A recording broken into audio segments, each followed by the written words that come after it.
Well, hello everybody, welcome to another Command & Conquer 3 Kane's Wrath match, and today I am going to be casting another 1v1 on the map Tournament Arena. Our players for today are going to be TheChessPlayer, which is going to be a red nod, and Shurrman, which is a signed GDI. Now, I haven't been doing many casts on this map before, so this is actually going to be a nice refreshing change to all the maps that I've been doing on Tournament Rift, which I must admit I'm getting a bit annoyed about because there are no other maps that the replays are on, so yeah. Anyway, let's see, we've got some early infantry going out towards the Tyroom spike, so we're going to have an early capture for this, for Shurrman over here, which is not early capture, it's just a normal capture at the moment. So we see one missile, rifleman squad goes down into the middle of the map towards Chess's base, probably going for a scouting at the moment. He may focus hold down in the middle of the map, as we see, yes, he's doing so. And Chess has actually got garrisoned both of these bunkers to protect the Tyroom spike at the moment, whereas Shurrman's only kept the front one, which is fair enough because you don't really want to put too many units in the rear one because the enemy won't approach that one first. But as you can see, we see more infantry units going to the middle of the map. They may be garrisoning in this bunker over here. Yes, they are. And we see, hey, luckily a raider goes past. That was a bit of a save for that infantry squad over there, just nicely keeping that alive. But now Chess is going to be seeing everything that Shurrman has with that little raider over there. Obviously, we've got a war factory up for Shurrman, and he's now getting some pit bulls out to deal with the vehicle over there. Hopefully, he'll get some harvester harassment. Maybe going around the top, I believe. It would also be very, very bad if Chess actually managed to get to the blue Tyroom field, but no, he's actually going for the green Tyroom field in first, so he's going to be getting a bit more map control, pushing his front line up a bit before getting that blue Tyroom field. So he's going to be getting those structures up, possibly getting some tier 3 over here, possibly getting some obelisks and the like. I don't know if he's going to push up any more than this later in the match, but we'll see, because he may go for like not necessarily a rush, but like an invasion sort of thing, where he goes to steals his opponent's Tyroom's field and resources and everything, and tries to push inwards and destroy the base that way instead of just sending his units. He's using his MCV to also build more structures inside his base to gain a bit more control and a bit more to make the opponent a bit more flustered. So we've already got a couple of refineries, so economy is going good for this Tyroom field. I don't know when. Oh, there we go. I was about to say, don't know when Shurrman's actually going to expand to another Tyroom field, but he's now going to do so at this moment. Another pitbull gets trained. I don't know how many pitbulls he's actually going to train for this moment. Oh, another raider scouting vehicle comes across there. Nice, nice scouting by Chess at the moment. Now he's going to see that tip spike that's been captured, but I don't know if that'll be too much of a surprise to him. Let's see what that 4 pitbulls have now been trained. I don't know if he's going to go for anything different. I don't know if he's going to go for the top or bottom war, because his opponent's not going to be expecting some pitbulls to come around. Although I suppose Chess is going to be careful at the moment, because he's got quite a bit of economy, but he's got to make sure he gets some defences out now, because otherwise he's going to pretty much lose all that effort he's just put in. And we see our harvester go for the blue Tyroom field as well. There we go. Here come the pit bulls. Nice harvester harassment coming from Shurrman at the moment. Yes, I'm calling Chess blue. He's not blue, he's red. So they've got Chess's scorpion tank nicely defending the harvesters, but the pit bulls are quite persistent, taking down one harvester, nicely slowing down the economy slightly for Chess at the moment, so with his units gripping around that refinery.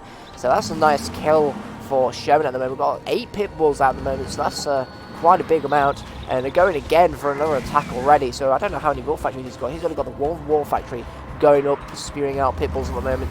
Oh yeah, wow, he's building a lot of pit bulls. I don't know if he's going to concentrate on building predator tanks anytime soon, because that would definitely be helpful, especially because now Shurrman has got to this Tyroom field, and he's also going to be managing a front line as well. So there's the second war factory going up. I don't know if he's going to be selling that war factory, but we'll see in the later in the match, because some players do that, some players don't. It depends what their preference is.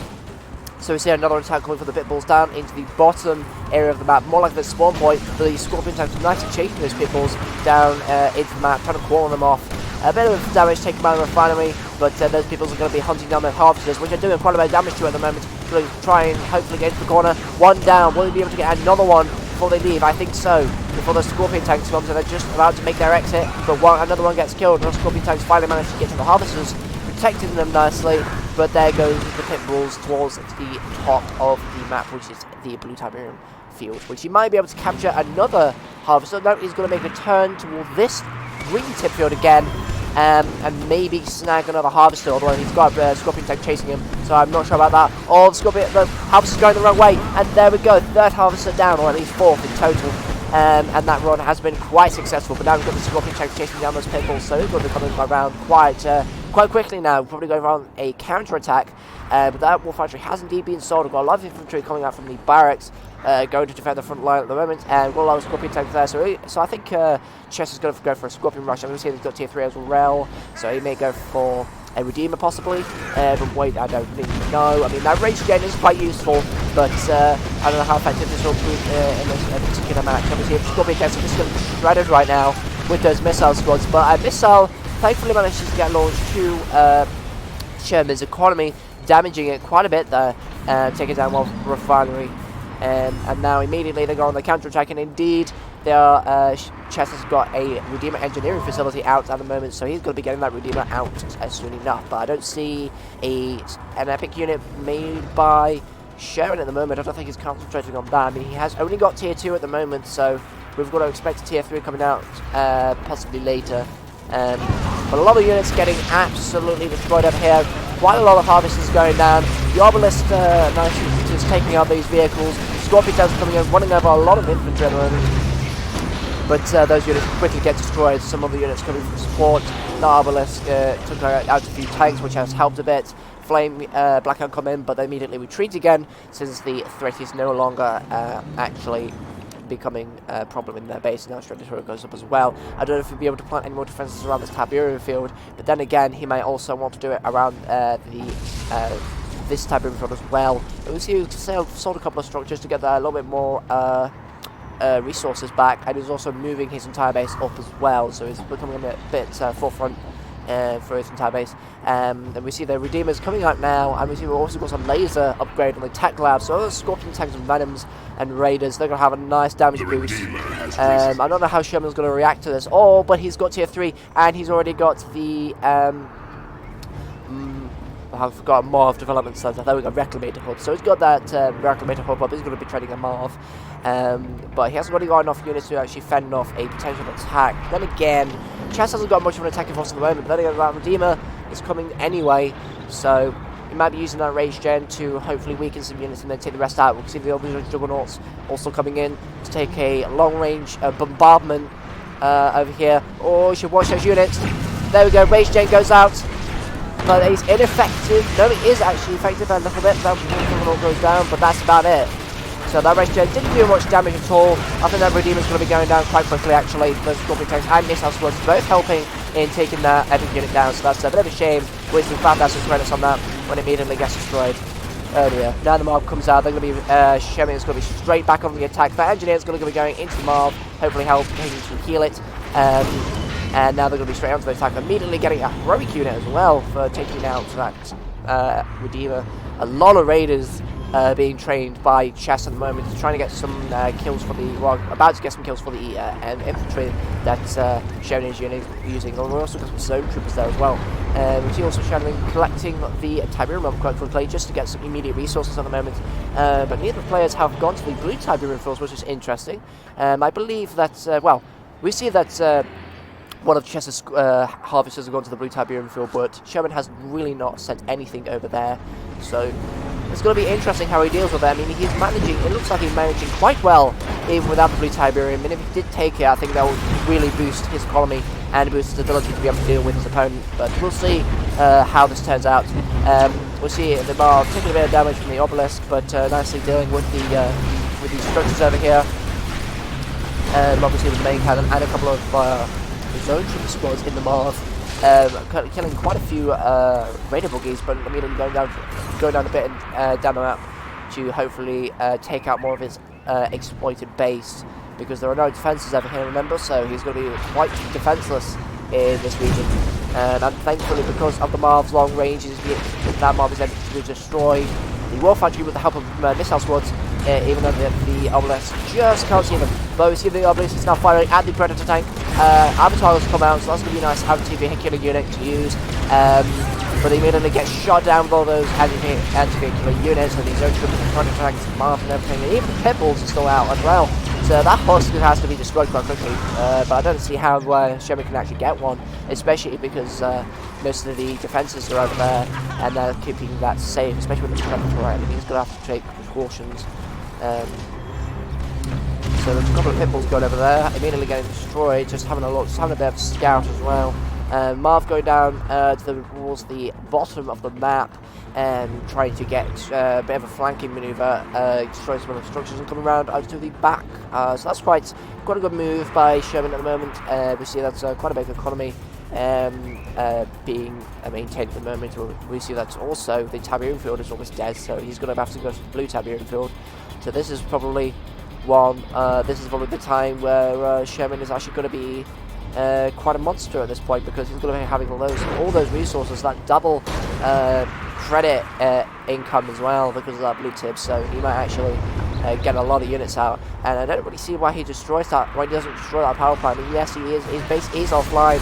Oh, that's why, so he does a sneak attack on the rear of Chess's base. Very sneaky, very sneaky. It means that the Marv is able to get in and destroy a few obelisks, hopefully to weaken the base defences and increase the vulnerability of that area. And also a shockwave factory descends upon the heavens to go and destroy the Redeemer engineering facility, taking that out and pretty much destroying a lot more structures around about anyway. Well, at least damaging them. But those avatars are really causing a lot of bother at the moment. I don't think his damage is going to kill them all. Marv's getting one promotion at the moment, but he's going to have to pull that Marv back and let some other units try and reinforce that position. But I don't know how long it's going to be before that Marv dies. I mean, there's a few units over here, but that's not really going to do anything. And those avatars really making a good use out of their lasers and really damaging that Marv. I think that Marv's going to be lost for Shurrman. Oh, I've got some reinforcements coming from Shurrman. Got 2 Peoples and 2 ABCs. That means they use a Bloodhound power. Not really very useful, but I mean, they've got the immediacy out the way, so at least the avatars are dead. Oh, and there we go, we've got GG for Chess. That's actually, I'm surprised he quit at that point. But okay, well, that was very good. Very well played for both players. I mean, Shurrman, I must admit, played really well since he didn't actually need that blue Tiberium, and he just used the green Tiberium, so he did very well. Nicely exploiting Chess's base, although Chess did very well as well, nicely keeping on top of Shurrman, you know, sending a lot of scouting units everywhere. But I think those few obelisks did him, and also another mistake he made, he just left the Redeemer out too long. I mean, he should have made some other backup units just to come and help the Redeemer in case he was getting damaged too much. I mean, after it had gotten to a quarter of itself, he should have started pulling that back. But I suppose, yes, it is weaker at the rear, but still, he would have kept it alive otherwise, and that probably would have made it harder for Shurrman to kill him. But there we go. That was a good play by both players. Hope you did enjoy that cast for Command & Conquer 3 Kane's Wrath. I know I did enjoy that match. And if you have any other suggestions or any other replays that you'd like me to cast, please put that in the comments below, and I will cast them for you. Also, if you do put some down in the comments with a link to the replay, then I will mention you in the video as the one who has put that in the comments, you know, as the one who's put that forward to me, so to speak. So, thank you very much for watching. It's been really entertaining for this cast, and hopefully we'll be getting another Tyrant Wars cast soon. Thanks for watching, and I will see you in the next video.